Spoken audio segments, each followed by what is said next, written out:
I'm talking today about a free online resource for you shops because it's so frustrating when your information service provider like CCC, Mitchell Autotex, has missing labor or incorrect labor because you want to get paid for what you're doing. What about if it has missing parts?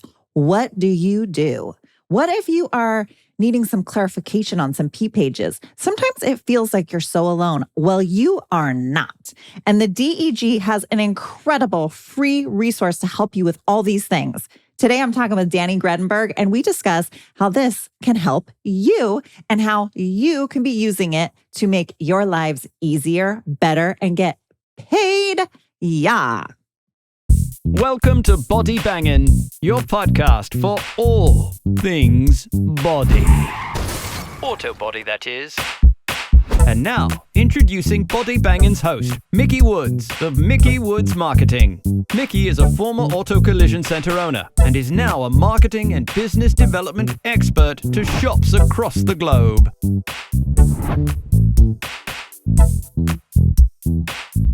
Hello, and welcome back to today's episode of the Body Bangin' Podcast.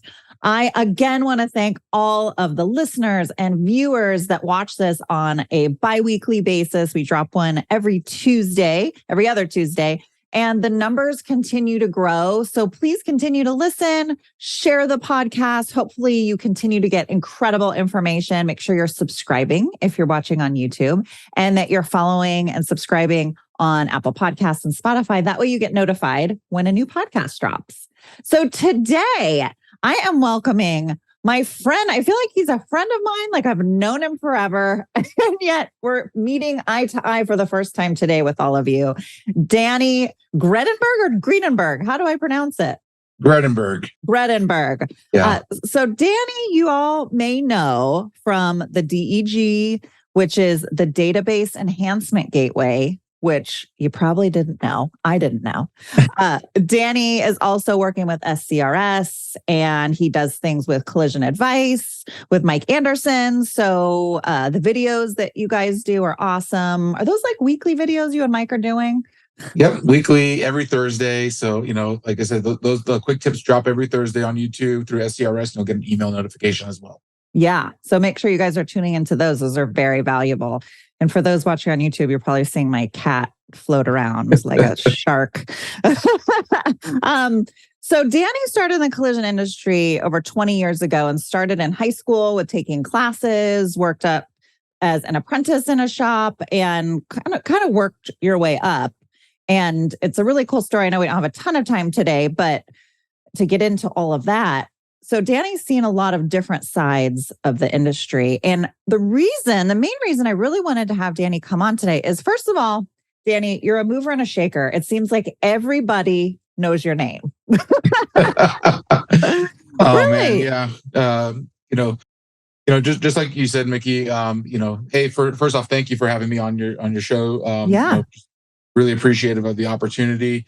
But again, my thing is, I started off in the industry, going off almost 21 years. This is my 21th year in the industry now. Wow. Got off in trade school, worked my way up into a technician, got into the office, learned how to estimate, manage a team. My passion really resides in the high-end luxury brand vehicles. So, I have an understanding from the shops, the repairers' perspective, especially. Yes.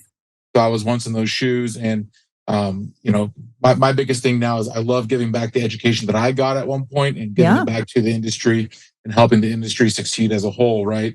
Totally. So, I love the education aspect of it. There's so much to learn. There's so much to, continuously keep learning upon, and, things are changing, daily. And even today, I may not be in the shop, on a daily, but I still have to get out there and, get my feet dirty.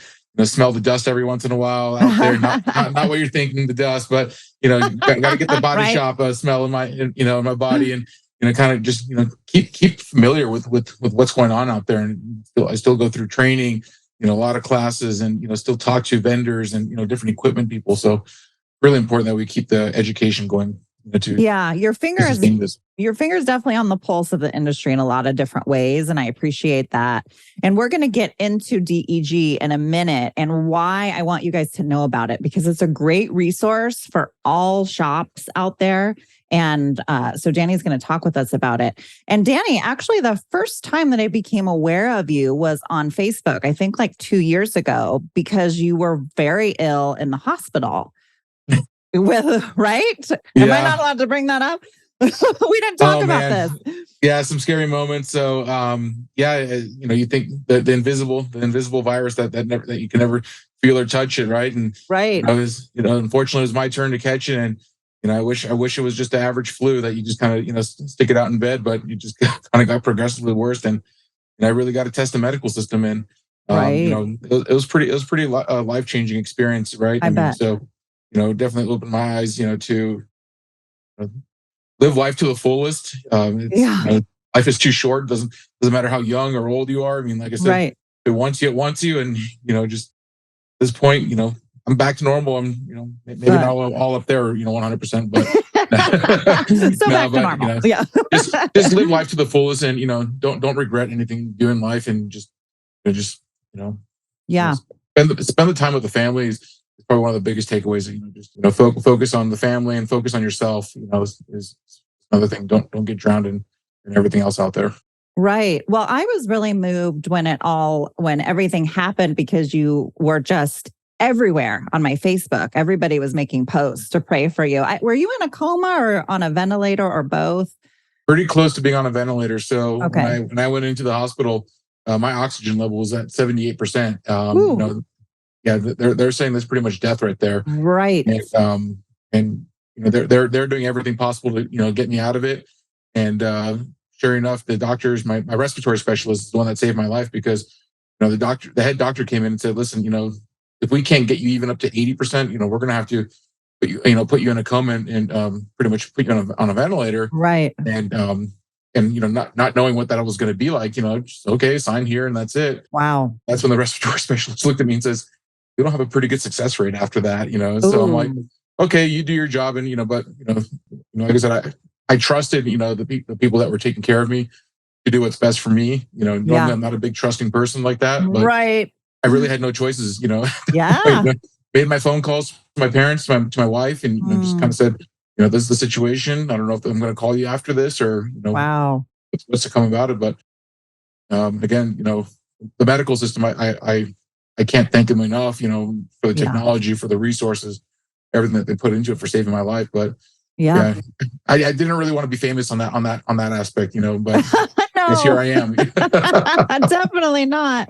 But you know what was really moving for me, and I'm sure people listening to this that potentially saw this on social media, was the massive rally around, the massive amount of support. And I don't know how much you saw. I mean, obviously not a whole lot being in the hospital, maybe when you got out, but as somebody that didn't know you, and people from all over expressing their support and their love and talking about a great person you are. I mean, it was really moving. And I'm like, I've never even met this Danny guy. I got to meet Danny.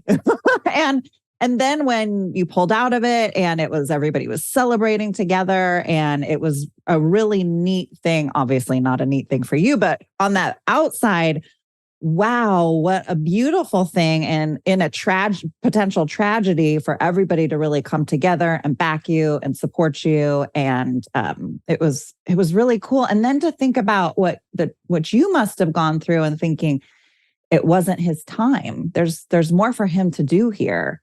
And like, how cool is that?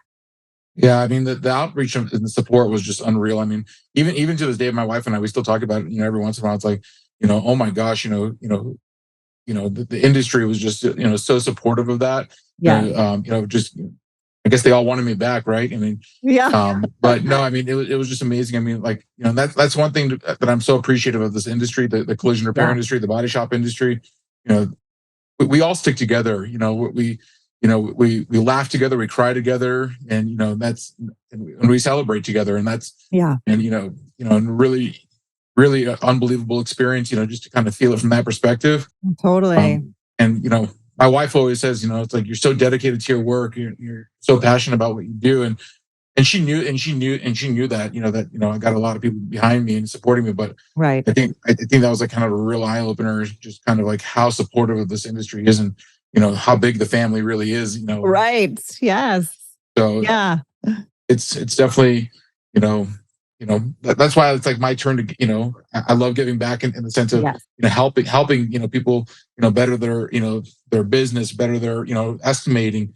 I don't do it for the money for sure. This isn't all about, making the millions or anything. That This isn't for the Right. fame or anything like that. This is just all about helping people, because I was once in those shoes, and Yeah. it's, I didn't know where to go. I didn't have the resources, but here I am. I want to do that. I want to give back to where the people that need that help, and hopefully they're getting something good out of it. Yeah, and that really leads us to everything that you're involved in really is a give back. I mean, really, if you think about it, the DEG, SCRS, working with collision advice, everything is really a give back. So it's really evident in the work that you're doing that you're called to do that. So in light of that, let's talk about DG. So database, I had to write it down because I'm like, I'm going to forget this. Database Enhancement Gateway. And it Yeah. seems like it's, overly technical, but can you share with everybody the concept of what it is? So yeah, it's an initiative that was formed back in 2007, but it even goes longer than that, to an individual by the gentleman named March Taylor. He was a body Mhm. shop owner, Auto Body Hawaii, at the time. So before he had passed away, I mean, he was still actively involved in the industry. Just always wanted to do it right. Just help, and it was all about, just ensuring that people were, just doing things the right way. Obviously for the consumer, the safety of the consumer is, Right. obviously the number one goal in this business, to fix cars correctly and safely. Yes. And we're dealing with people's lives here, right? But being a body shop owner, he was very, in tune with, when it came down to, what it took to repair a vehicle correctly, but also how to assess the damage and get that interpreted on a paper. So, being, on the way right coast over there on that little island, right? Mhm. In Hawaii, and he took it upon himself. He would, before, this thing was all, automated in the way it is today. He used to mail these postcards, back to the information providers and challenge the labor times, or write a a compelling story of why the correction was needed in the estimating labor guides. Back when estimating was done out of a book. Right. And so you can imagine, mailing a card, all the way from Hawaii, to the mainland here, and Wow. that's like I said, he was just kind of mailing these things in, and when word got out of what he was doing, other repairers were reaching out to him and saying, "Hey, can you help me do this?" Yeah. But again, 5 a.m. every morning, 4 a.m., 6 a.m. He was doing this, on his own time. This wasn't something that he was getting paid to do, or this wasn't something that you know it was just something he loved doing, and he wanted to Yeah. help. Yeah. So, sure enough, when this thing became something, where more and more, people were submitting these things to him, obviously SCRS partnered up with AESP, Mm. and they initiated the funding of this resource, which is now called the Database Enhancement Gateway, the DEG. So it's had a few administrators since its Mm. inception. So Aaron Schulenberg was actually the number one administrator for the DEG. Okay. We've had a few more since then, but when the opportunity, and I'll kind of fast forward, but Yeah. they've always done a great job of working with information providers to, get a resolution, get a response, but also, share the information on a website and on a database. So throughout the years, when I heard about the DEG, again, I was using it as myself as a former technician and an estimator, because I wanted, to get corrections made in the databases. So I was like, man, this is such a cool resource out there. A few years later, life happens, life changes, and I decided, my wife and I, we needed to make a move. We got out of California and moved to Colorado, and the opportunity came up. Hey, Danny, would you like to run the DEG? And it was kind of like, oh my gosh, that service that I once used, and Right. yeah, it's like, yeah, we have an opening available for it. Would you like to take it and run with it? I was like, absolutely. I mean, this is a great opportunity for me, because my work. I wanted to change a work life, kind of see what else I wanted to do, and while still being in the business. And sure enough, since 2016 until today, I've been the administrator, and Learned a lot about web development and Oh gosh, yes. running a website and Yes. but my passion is in the technical aspects of it, and being able to engage and do more education. That was another thing, is speaking and education was also came with the job for the job role. Right. So yeah, I mean, I'm pretty excited, and I love working with the associations, AASP and SCRS. Yeah. And again, it's funded 100% by the member dollars from both associations, Mm-hmm. and keeping it. And we have additional support, through additional resources out there, because again, they recognize it's a 100% free to the industry resource. There's not even a login required. That's how free it is. I mean, Yeah. Now, share with us, for everybody listening, the website that people would go to. So it's www.degweb.org. So degweb.org. And again, it's 100% free. And we just launched our new refresh website in January, which was done by a Phoenix Solutions Group. They've done a phenomenal job. They knew that we needed a little help, and I reached out to them, and they did a great job by taking on the task, because this is not something that they specialize in creating databases to this extent. Yeah. We had 22,000 inquiries housed on our website that needed to be migrated over to something completely different, easier to use, and so they came up with an awesome solution for us, and made it possible. Like I said, with the new website, made it mobile friendly, optimized it. So there's really no excuses why it takes too long or anything like that. It never took long to begin with, but again, Right. they just made it even easier and better. And it's it's like DEG 3.0 on crack. So for people that, and I want to dial it back even further, for people that have never heard of the DEG, and okay, so they know it's a free resource, they know it's a tool, technicians can use it, estimators can use it. So what exactly are they? And then you brought up inquiry. So what is the goal for somebody that wants to go use it? What is the main way that they're going to use? So it's got four main reasonings. So what we can do is through an inquiry submitted through the end user, which is someone like an estimator. It doesn't matter if you're a repairer or an insurance company, anyone out there that uses the estimating system, one of the three major ones, CCC, Mitchell, or Autotex. Say you're writing an estimate and you happen to disagree with the labor time. Again, you can submit an inquiry through the degweb.org website, and again, provide a little explanation of why you think that labor time is not correct. Add some photos, add some something to support why you need additional time to substantiate a correction in there, right? So once you submit that, we'll work with the information provider and seek a resolution, and that can definitely yield in a correction of labor time. We've seen labor times increase, 1/10 here, 3/10 here, even hours at a time. Some of the bigger ones I've seen up to 25, 30 hours added to a single operation. Wow. That was just completely inaccurate to begin with. Second thing is, so hold on that one. So the shop, I want to make sure I'm clarifying, because if I'm understanding, then hopefully others are understanding too. So the shop side or the insurance side, whatever, is submitting an inquiry to the DEG website, potentially saying why they think the estimating system is not providing the right amount of labor time, whatever. And then the DEG provides documentation back to the shop or the insurer, or actually then communicates directly with CCC, Mitchell, Autotex to correct it potentially. Yep. So we'll validate the concern and then work directly with the appropriate information provider. Yeah. So, give them all the feedback, all the, documentation, the photos, essentially be a middleman just to kind of help, explain it, in a way that can definitely support the inquiry. And then once they've reviewed it, then they'll send a response back to me, which I will then review if that response makes sense or not. And then if it does, then we'll publish it and email it back to the end user, and then house it on their website. And then again, it'll be documented. It'll be a straight response from the information provider. So it's not an opinion of the DEG. It's not, what I think it is. It's straight factual verbiage from the information provider itself. So all the information that we have is straight from information provider's language. So it's nothing to do with my personal opinion or, someone else's opinion. It's all language. It's all factual from the information provider's viewpoint. And the goal then, I would assume, is to make sure that you're getting paid what you should be getting paid. Yeah, the goal is to get paid accurately and fairly for what you do.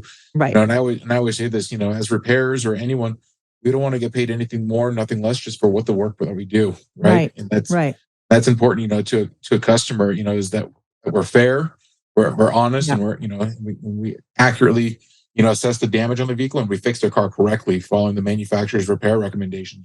Right. I'm a big proponent for following those OEM repair procedures, but at the same time, the labor it takes to fix a car, it can vary, and that's why it's really important to support your inquiry with that information from the manufacturer. Sometimes the labor just comes over and from previous model years, it wasn't updated.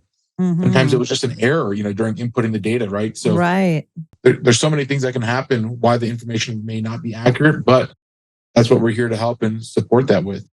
Awesome. And I love the phrase of it's not your opinion, because oftentimes that's where the struggle comes in. Well, that's what you think. Well, that's what you think. So now it takes the opinion out of it and it becomes factual, right? Yep. Yeah. And it definitely becomes more factual and removes the emotion out of it. I mean, yes. Working closely with Mike Anderson, he'll tell you your opinion doesn't mean jack, right. And that's kind of the best approach to go into this is, remove the opinion, remove the emotion out of it, just present the facts, and you'll get a lot farther that way, than kind of letting your emotion or opinion get into the 100%. Yeah. Okay. So check, got that one. So now what is the secondary thing? So if there's missing information, I mean, for an estimator or a repair planner, anyone going through the estimating system, I mean, how many times have we run across a missing clip? Yeah. Missing fastener, missing part out of the database. Yes. So again, the first instinct is call the manufacturer, call the dealership, and tell Bob on the other end, that little part on thingamabob, over there, in between this one and this one, and finally, after days of research, you finally get that correct part number. Yes. And then you go and manually put that part number in, and you think that's the end of it, right? Right. Next day, you get another car with the exact same part you need, doing the same thing all over again. Yeah. So the rule of thumb is if you have to do a manual entry for a missing component, submit a DEG inquiry for it. Because again, you can support that it's a part for that vehicle chapter, for that vehicle. Yeah. The information provider will get it added to the database. It's right. So and keep in mind, so far we've potentially corrected labor. We've now added a missing part. Yeah. But it's not just using that correction on the next month's release, it's the entire industry. Right. Anyone using the database, that estimating system will see the same correction, in their databases. So when we're fixing it for us, we're fixing it for everyone essentially. Right. So it's really beneficial for our shops to be using this for the community, right? For our collision industry community. Yeah. Yeah. Okay. So we've got the missing parts, we've got proper labor, and you said there were 4 things? Yep. Okay. So we got missing labor time. Now we're going to go back to more labor, right? Right. We challenged the labor time. Now we're missing labor operations. I mean, you go down and you click a component and there's just absolutely no labor for it. Right. Again, now you start going into that, my opinion thinks that it's going to be this. How many times have we had a conversation with the third party bill payer, and we put our opinion on something, and then we create a discussion that doesn't lead us to anywhere, right? You can submit that inquiry and say, listen, this part doesn't have a labor value. Can we get one added? And sure enough, the information provider they'll look at it. They'll look at it with the OEM supporting information. Photos help to show how it's installed. If it's the complexity of it. Again, once again, if they find a reason to add that labor value in there, they'll respond back with the labor value, and guess what? It removes that that opinion discussion, right? It's like, well, I thought it was this. I thought someone else thought it was this. Now it's it's an accurate it's a labor value that we can all agree upon. Right. So, or if they don't add a labor value, at least they'll provide a reasoning why. Maybe it's just going to be something that you're going to have to make an on-the-spot evaluation because there's too many variables involved. But majority of the times we find that they'll add a labor value to missing labor components. Awesome. And that could be body repair components. It could be mechanical, structural components, even refinishing components. So it's, many different things that you can challenge an inquiry for or seek for a missing labor value. I'm going to interrupt this podcast for just one quick second because a lot of people wonder, Mickey, what is it that you even do besides host a podcast? Well, I do marketing, and really the biggest thing that I do is help you drive more traffic to your business. And not even just more traffic, but consistent traffic to your business. As a former shop owner, I know how important that is. So if that's something you're interested in, or you just want to talk about marketing or developing your business in general, feel free to reach out. You can visit collisioncentermarketing.com. There's a calendar on there, and you can just book a time that works for you, and we'll set up a phone call. Or you can email or call me, and my notes are down in the description of this episode. But I hope to hear from you. I'd love to help you build your business. But in the meantime, you better get back to this podcast because it's really good. So now I know that insurance companies can use this tool also. I'm thinking with all of the issue of getting paid for what we do, this is all the big issue, is how helpful is all of this to submit to the insurance company for payment? Are they typically taking all of this into account as well? So we find majority of the times when we can present them the facts of everything, they're receptive to it because, like I said, at the end of the day, I've worked with bill payers. I have good friends that are on that side of the fence, and right, even working with some ones that I've had some challenges in the past. Yeah, and as long as they are able to support their file and document their file, it removes a lot of negative conversations, right? Because at the end of the day, we all have a boss to report to. It's someone's boss, right? Right. As a repair planner or an estimator, we probably report back to the owner, or the adjuster may report back to their claims manager, right? So, right. When you can present the unbiased opinion, it really removes a lot of the negative conversation out there.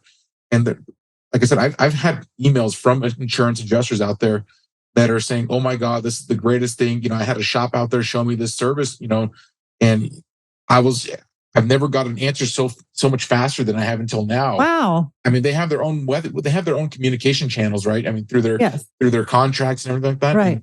And they find that going through the DEG can be even faster than going through their internal communication method. So that's cool.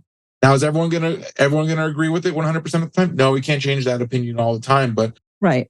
It's been, for the most part, I mean, we get, I would say the bill payers are pretty receptive of the DEG. And, we see a lot of positive conversation come out of it. Well, and it takes away the shop says this and you say this, and now we have a third party who's coming in, basically, not on the side of anyone. Yeah. So I think that's really helpful with all the other documentation. I would think this would be another great way to present as a shop your case of trying to get paid for what you're doing. Yeah, it's definitely, we've had responses like, "Who's the DEG? What authority level do they have?" And it's like, we don't believe anything that they come up with. We don't believe their opinion. It's like, well, these aren't opinions. I mean, if we want to validate it, all we have to do is just go back to one of the 22,000 inquiries that we have on our website and just show them this was a correction made. Look, now this correction now resides in your estimating system as well, right? So it's not my opinion. Yeah, this is all straight from the information provider. If you want the actual email from the information provider, I'll give you the actual email from them. But it's all, like I said, we have nothing to hide. We're not pro insurance or anti insurance, pro repair, anti. Right. We're all about accuracy, just having the same information in the databases, right? And so that's all we're for, is just accurate information. Yeah. Okay. So now hit me with the last one. So clarification when it comes down to like procedure pages. So included, not included operations. Yeah.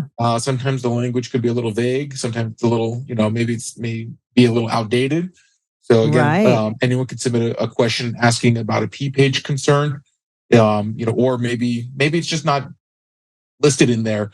And we've seen through inquiries that information providers will update their P pages as a result of suggestions through the DEG, right? So, and I can, things like, recently I know CCC added language regarding like, scaffolding and ladder setup was non-included operation. Rivet gun setup as being like a non-included operation, the labor premises. So again, these are all conversations. These are all stemming from end users' concerns or, ideas that, say, hey, I think this language would be appropriate. So we work closely with the information providers, but we also work closely with the associations, because we do have yearly opportunities to have in-person meetings with the information providers and provide them feedback and provide them suggestions. So that way, they can hear what is it the industry is needing out there. From especially from repairs, right? I mean, for the most part, we represent a lot of repairs. Yeah. And association's main focus is to be the voice of a repair. Right. That's why it's so critical and important to be a member of the trade association like SCRS or AASP. Right. Is because that's how the voice gets out there, and that's how we're able to help you achieve these kind of things. So it's being able to have access to the right people, to the right companies, and have the right discussions is definitely important. Yeah, definitely. And I've talked about that on several of my podcasts. They preach it a lot as getting involved, and there's so many benefits to it. But this is a great point that the associations have power to be able to speak on behalf on behalf of you versus you by yourself, one shop. Yeah. Even if you own 2-3 locations in the sea of body shops, you have a lot more power when you have an association. And I love that the GEG works closely with the associations to be able to get the feedback, and that the information providers tap into that as well. Yeah, that's super important. I'd say they're pretty receptive of it as well. I mean, the conversation, because imagine just having to funnel everything through a single point of contact versus, having conversations with everyone out there. And this isn't to discourage. I mean, at the end of the day, everyone has direct access to all 3 of the information providers. Yeah. They all have access to their salespeople, right? I mean, right. So, but through the voice of the DEG, I mean, it helps document the concern. And I share this that, we're, through the inquiries that we have submitted, we see about a 50% change occurrence through the inquiries submitted. So, I mean, you think about it, that's a pretty big number, that 50% of the inquiries submitted are corrections of some sort, whether it be labor times, missing parts, part price changes in the databases, key pages. Not to say the other 50% are just absolute duds, but those other 50% of the inquiries could be things that are just helping a user go back to the right direction, showing them where something is in the database. Right. Or maybe clarification. Maybe maybe it is inquiries, because we get a lot of inquiries over the same topic. I mean, I'm not gonna say this quietly, but we have a lot of inquiries that came over through blend time on vehicles. And guess what? Over the years, I mean, this isn't any new surprise. Over the years, all these inquiries came through, and obviously the associations knew this was a big topic. I mean, this isn't just a simple DEG issue, but SCRS took it upon themselves, with member support, to create a blend study, and that help support the discussion, right? So, wish I had an answer today on that, but again, these are the initiatives that are possible through the DEG. Or if 25 repairs submit an inquiry, and maybe it doesn't get corrected for something, at least it creates a discussion point. It's like, hey, there's a concern out there. We just want to talk about it and see what's going on. Right? Does it validate a correction, or maybe it's just, what can we do to help get the information out there to help the repair or the end user utilize the product correctly, to get to a correct labor value. Yeah. Gosh, what a cool product. And it's so funny. Like, I see the DEG, I hear about the DEG. I'm like, what the heck is a DEG? I thought, if I don't know what the DEG is, imagine how many shops out there have no idea either. And the fact that this resource exists, again, that it's free for anybody, just go to the website and can submit an inquiry. It warms my heart that something like this exists, because so many times shops feel like they're on an island and they've got to figure it all out on their own. And the fact that this resource is out there and they don't know about it, like, I want to shout it from the rooftops, like, guys, there's help. You're not stuck. And like you said, yes, you can contact the information provider, and, who knows what the resolution would be with that. But the fact that there is a resource, and the clarification piece, I think, is huge. I think that kind of gets lost in the shuffle because we're so concerned about the dollar issue. But clarification is so important when attempting to fix something properly. What do I do? What do I include? What do I not include? So I don't think we, as although it is point number 4, I think it is equally as important, as the others. Absolutely. And like I said, it's beyond just the working with the information providers. Every Monday we publish an estimating tip that goes out there. Mm-hmm. Estimating tip could be a simple, simple reminder of something that we think we know up there, of an operation, but we're not Right. considering it on a repair plan. Right. So it's just a great reminder. Like I said, every Monday we spread it out to one of the three systems. It could be a CCC estimating tip, could be a Mm-hmm. Mitchell estimating tip, or it could be an Auditex tip, or it could be something valid for all three systems. Mm-hmm. But just something to help repairs out there. And you can go on our on the email distribution list. Go to our website. You can view all of Okay. the estimating tips. But if you want to be added on the email, the automatic email estimating tips, just send an email to info@scrs.com. You'll get a weekly email. Again, you'll be added on that weekly estimating tip you'll get every Monday morning, right when you come Nice. into work. It'll be sitting in your inbox. You'll get the same email on Thursday with a quick tip video that we do. So definitely get on that email list. Like I said, if you're hiring a new person, the minute you get your estimator set up, submit their email address to that thing. Yeah. So that way it's automatic there, right? Totally. They're getting that information because again, they may be a great writer, they may be an entry level writer, Mm-hmm. but it helps them, get that information. And again, it's all about just having free information. We have access to all of the P pages on our website, Mm-hmm. all the links to the P pages that are live and current. One of my favorite things that we have on our website are links to all the manufacturers' owners manuals. Oh, cool. Owners manuals. That's free repair information, essentially. Wow, think that's about, cool. oh my gosh, repair information. Owners manuals have a lot of free information in there. And Yes. we have links to all the owners manuals. We have links to, some OEM parts catalogs, having those schematics. Right. We have, different forms, different tools. We have videos. It's a lot of free. Like I said, our website is all about free information. We're not charging for it. Right. Whether you're a member or not a member, it's not about that. It's just all about free information on our website. Yeah. No repair information, no OEM repair information, Mhm. but just things that are helping you as an estimator. Yeah, and I would say for those because people are like, "Oh God, another email," but but the emails are well, I haven't gotten an email personally, but I will say the videos that you guys do are nice and short. So it's not like you're committing, like this podcast, usually 30, 45 minutes, something like that. So people typically commit some time to listening. Like the videos that you and Mike do with your quick tips and all that kind of stuff are much shorter, digestible pieces of information that it's not like you have to take your whole day, take a few minutes, listen to the video, get your tip for the day, keep it in the back of your mind. Because like you said, even the most advanced estimator, things just fall out of our brain. That's the technical way to say it.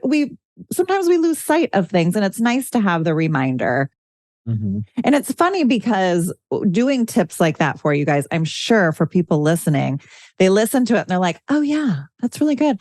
And sure as shit, something will happen that week, and now all of a sudden it's applicable. And it's because what you guys are talking about is very practical, useful information. Absolutely, yeah. The goal of the quick tips that we produced with SCRS, Mike and I did together with SCRS. The idea was to keep it short. At first I wanted to make them hours long. Right. I could talk for hours, and Mike can talk. Yes. We can talk for hours, but really, the idea was to make it short, digestible, easy to watch, right? And just make it relevant to the topic right there, right? It's like totally remove the opinions, remove the just make it straight to the point, very easy to watch, and that was because like I said, time, we don't have a lot of time in our days, right? Yeah, and so definitely wanted to do that. Where we really got excited was when we went to phase 2 and we started producing some consumer tips. Yes. So the consumer tips have been huge, and we've got a lot of huge feedback from the industry on that, because again, that was the industry, pretty much asking for help. Right. Like we know why we have to do it, and our consumers feel like we're just providing with our opinions to support the facts, right? And now that an association was able to produce these tips and bring it from an association level on a national level, right? And and share these things. These are resonant. The consumers. These are resonating much more with the consumers. More than ever. We know repairs out there are playing them in the lobby now. They're playing them before they bring a customer in for a consultation appointment, they're emailing them these consumer tips, so that way the consumer can come with these questions already, in their Right. mind. Right. Because again, more than ever, we got the consumer's got to qualify us, but we got to qualify the consumer. Yes. That's So right. it's these tips have been really helpful in asking the right questions, guiding them in the right direction. Understanding the language that we're talking about. It's not just because again, sometimes we get stuck in our own little world. We have our Yes. blinders on, Right. and we love doing these things. And again, glad that we could do this for the industry. Yeah. Yeah. They're really helpful because I know shops are attempting to educate the best that they can. And even if it's factual, it feels as if it's an opinion, especially if it's different than what they may have been told by their insurance company or something like that. Yeah. So to have a third party then speak on something, it's like, it's like kind of like the parent, like, see, I told you. Yeah. I'm not the only one saying this. So I appreciate the concept of that, especially from a marketing perspective. It's very powerful to have that third party talking about these types of things. So yeah, I agree. I think the consumer tips are awesome too. Yeah, definitely. If you're not familiar with those videos, go on the SCRS YouTube channel. Yep. So I'll link that.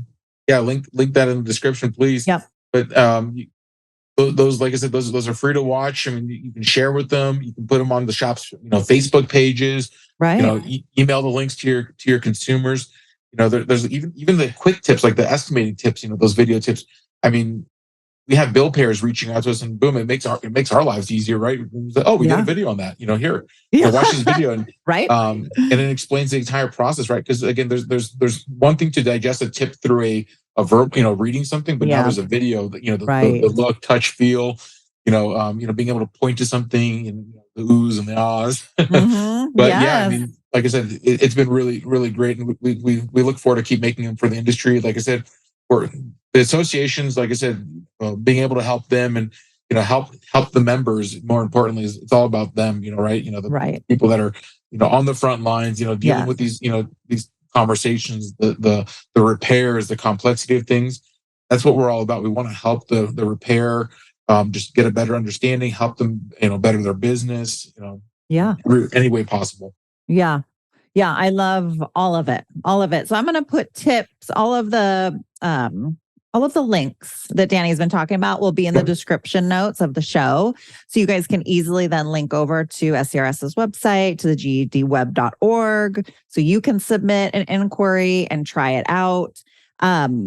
We've got the consumer tips, we've got the shop estimating tips. So like I said, Danny's got his finger on the pulse in a lot of different ways. Doing a lot of different things. Yeah, everyone keeps him busy out here. And again, it's like, and I also work with, like I said, I work with collision advice, and I facilitate some of the manufacturer training for estimating, so like I said, my passion is just that, in repair planning, and just being able to share and help people, point them right in the right direction. But again, use those OEM repair procedures. Those are your absolute best friend to generate a repair plan. So and I share this. Don't be afraid to reach out. I've heard, I'm afraid because I might ask a wrong question, or I might ask the stupid question. Don't be afraid of that. That I'm here to help you. I've had times where it's just, I've had an inquiry come in and it just goes, this just sucks, and I'm like, that's just someone asking for help, and I'll pick up the phone, and I'm not afraid to call someone, as long as there's a phone number, I'll call, and I've called repairs, and I'm like, what sucks, and they're just like, well, all the time. And so we start digging the information, and I work with them, and I help extract an inquiry out of them. I'm like, I can see this one being a pretty good inquiry. And they're like, really? I mean, I didn't realize. I'm like, absolutely. Or maybe like, let's point you in the right direction and get you the information you need. Right. Maybe it's maybe they're stuck because they can't find a repair procedure. I wish I can do that, but that's just not what we do at the DEG. Right. I'll help you find it. I'll point you in the direction where you can locate it, or at least talk to someone who might be able to give you the technical guidance for that. Right. And, that's what my background is. Just the technical, I live, eat, breathe, and all the stuff. So I want to help. I want to help the repair. I mean, if everything was just handed to you on a silver platter, sometimes we don't get. We'll never learn. But sometimes I'll make you work for it, but it's all for the right. It's all for the right reasons, right? So So now, I just want to Danny, help do anybody. all the inquiries that come through the website go through you directly, or do you have a team of people that it's going through? Yeah, you're looking back here. This is a corporate office right here. You can see how busy we are back here. No, so all the inquiries they come through, and right now I'm the only one that goes through every single inquiry. Wow. I validate it. So when I started, I think we were somewhere in inquiry 15th or 14th. No, he actually even might have been at like 11th or 12,000, honestly. So we've processed quite a bit of inquiries Wow. since I've taken over. But yeah, it's Yes. from that inception. Like I said, we're now in the 23,000 numbers, and Wow.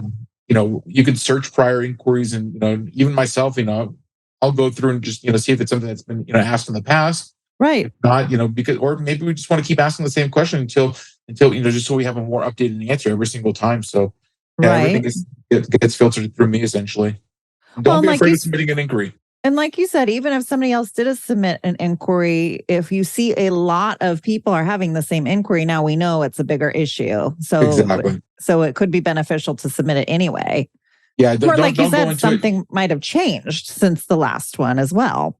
Yeah, don't go into it thinking, oh, just because it's not going to get changed, I'm not going to submit it. You still, if it's a Right. concern, submit it regardless, because again, at least it's documenting the concern Right. at the end of the day, right? We always talk about document or tell your story, right? And the Yes. same thing should occur on this one. If you have a concern, document it, submit it through there. We're still going to push it through. We're still going to talk with the information provider about it. And if they say no, at least they've addressed it, right? At least Yeah. on that level, they've addressed their reasoning why. Mm-hmm. And again, when AASP or SCRS or the database task force says, hey, what's been a pretty big topic that you've been seeing, so we can I can say, here you go. We have this many inquiries to talk about this one. We didn't see any corrections, and maybe this warrants a more global discussion about it, right? Right. So that's why it's so important to use the DEG, because like I said, it houses the inquiry. Everyone can see it, so everyone has access to it. Right. It's not just one person getting that inquiry and just hiding it under their their armpit and saying, this is mine. Right. Right. This is for everyone. This is the information, the data that we go through, that we get through through our website. It's all public. Now, question for you in regards to that. When they submit an inquiry and then other people can see like past inquiries, is there a name or shop name link to that for like public access, or what part of it is public, I guess I should say? That's a great question. So it's 100% anonymous on, Okay, cool. So even though when you submit your inquiry, we do need your name, your phone number, your email, and everything like that. Right. The public does not see that. So it's 100% anonymous. The information providers don't even know who the inquiry is stemming from. Nice. The only person that knows where the inquiry originates from is the administrator, or through us. Right. But that was one of the biggest reasons that we went through Phoenix Solutions to help us do the new data, is to help the security of the information. Yes, definitely. And beforehand, it was always secure, but it just helps improve it, that much more. So again, we can, when you submit the inquiry, what goes live is only the information that the information providers need to process the inquiry, which is the year, make, and model, and the VIN of the car, so that way they can validate the concern, right? Right. But other than that, personal information, it's all anonymous. You will never know. Not even the shop information is going to be on the website itself. So yeah, it's a great tool. Okay, cool. Because I was going to say, I would feel like that would be a deterrent for people if that was public. Yeah, I mean, I totally get it. And, it's definitely want to keep that private. It's like I said, it removes the opinion, removes the bias. That too. Conversation. Right. So, like I said, it's 100% anonymous to the public. Yeah.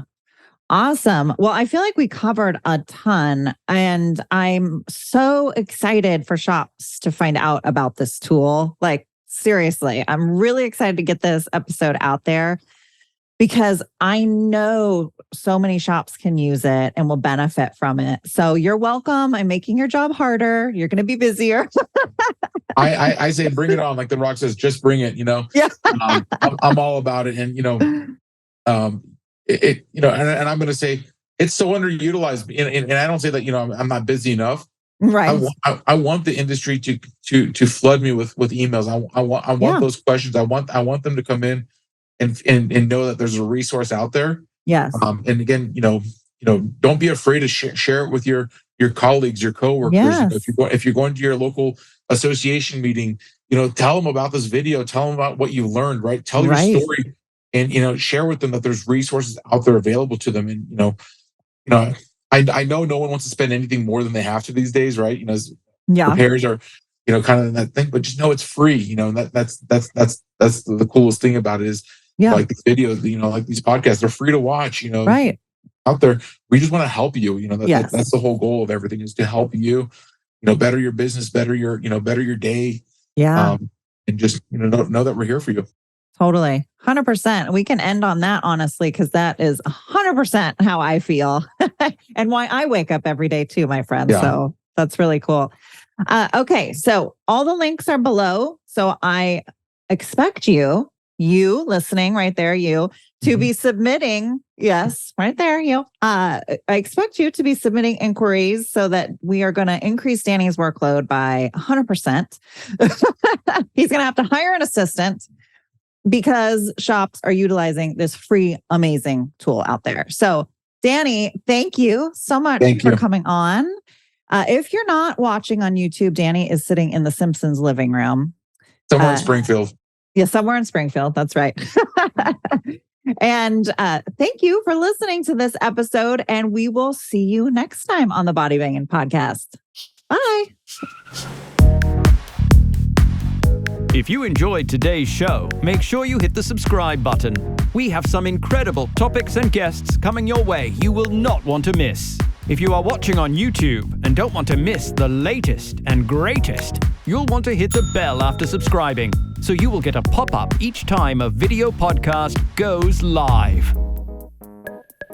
To our devoted fans, would you mind paying it forward and sharing this little gem with someone else you think may benefit from it?